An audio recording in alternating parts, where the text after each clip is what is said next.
น้ำกันพุ่นน่ะหอมข้าวจ่อพุ่นน่ะ บาร์บีคิวเจ้าเก่า เจ้าเก่าเพิ่น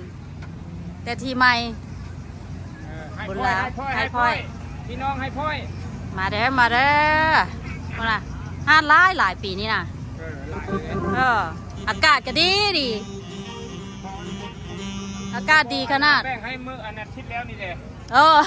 ทีแล้วนี่ฝนตกเนาะ จะย้อนแต่ว่าวันเสาร์มัน โลเทส โอ้ยสวยตาย แม่ โล1 2